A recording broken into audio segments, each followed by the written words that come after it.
जब पहली बार मिले थे मिथुन चक्रवर्ती और योगिता बाली, एक अधूरी शादी, एक सच्चा प्यार, बॉलीवुड की अनसुनी दास्तां।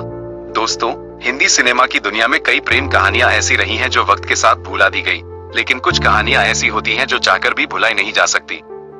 आज हम बात करने जा रहे हैं एक ऐसी ही कहानी की, मिथुन चक्रवर्ती और योगिता बाली की। एक ऐसी मुलाकात जो सिर्फ एक इत्तेफाक नहीं थी, बल्कि किस्मत की रचना थी।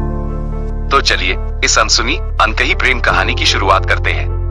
मिथुन चक्रवर्ती, एक संघर्षशील सितारा, 1OH लोग टू 4OH लोग। 1970 के दशक का दौर था। हिंदी फिल्म इंडस्ट्री में एंग्री यंग मैन की छवि बन रही थी, लेकिन एक युवा लड़का जो कोलकाता की गलियों से निकलकर मुंबई आया था, वो एकदम अलग था। नाम था गौरांग चक्रवर्ती, जो बाद में बना मिथुन चक्रवर्ती।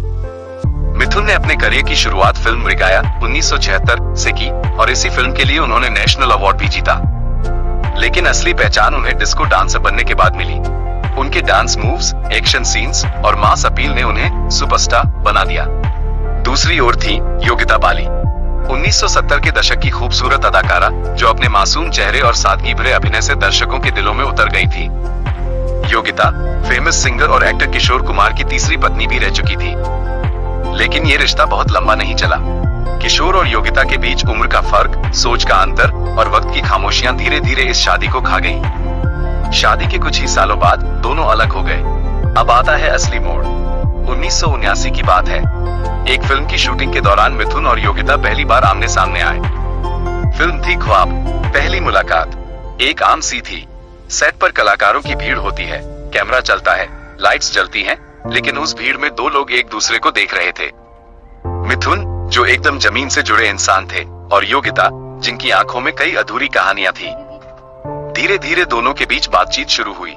पहले सिर्फ हाय हेलो, फिर कॉफी ब्रेक्स, फिर शूटिंग के बाद के डिनर। और जब आप दिल से टूटे हुए होते हो, तब किसी और का दर्द आपको बहुत जल्दी समझ आता है। दोनों ही अपने अपने अतीत से कुछ न कुछ खोकर आए थे, और शायद इसलिए एक दूसरे की खामोशी भी समझ रहे थे। 1980 का दौर। दोनों के बीच अब दोस्ती से आगे का रिश्ता पनपने लगा था। मीडिया को भनक लगने लगी थी, लेकिन मिथुन हमेशा बहुत प्राइवेट रहते थे, और योगिता भी पहले एक नाकाम शादी देख चुकी थी, इसलिए वो जल्दीबाजी में कोई फैसला नहीं लेना चाहती थी। कहा जाता है कि एक दिन योगिता ने मिथुन से साफ साफ पूछा, क्या तुम्हें मुझसे सच में प्यार है, या बस ये एक फेज है? और मिथुन ने बड़ी सादगी से कहा, मैं तुम्हारे साथ रहकर खुद को अधूरा नहीं, पूरा महसूस करता हूँ। बस फिर क्या था, प्यार अपने रंग में था, और जब दो इंसान एक दूसरे की परछाई बन जाएं, तो शादी की औपचारिकता बस एक रस्म बन जाती है। 1982 में मिथुन और योगिता ने एक प्राइवेट सेरेमनी में शादी कर ली। मीडिया को इसकी भनक बाद में लगी। शादी बेहद साधारण थी, बिना बड़ी पार्टियों के, बिना शोर शराबे के। लेकिन इस साधारण शादी में जो प्यार और भरोसा था, वो असाधारण था। शादी के बाद भी योगिता ने फिल्मी दुनिया से दूरी बना ली और मिथुन के करियर को संवारने में उनका साथ दिया।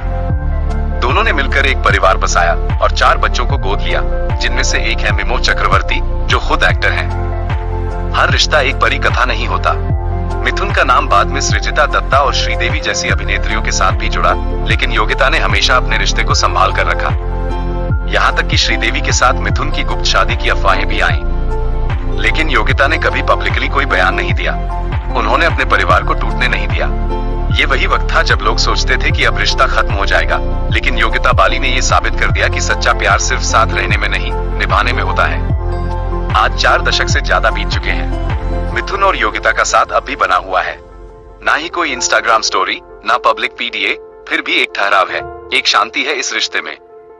ये कहानी हमें ये सिखाती है कि फिल्मी दुनिया की चकाचौंध के पीछे भी कुछ सच्चे, संवेदनशील और मजबूत रिश्ते होते हैं, जहां प्यार सिर्फ कहने का नहीं, निभाने का नाम होता है। अगर आपको ये कहानी पसंद आए हो, तो वीडियो को लाइक करें, चैनल को सब्सक्राइब करें और कमेंट में बताएं आपको मिथुन और योगिता की जोड़ी कैसी लगती है। और हाँ, अगली बार किस सितारे की प्रेम कहानी सुनना चाहेंगे, उसका नाम नीचे जरूर लिखिएगा।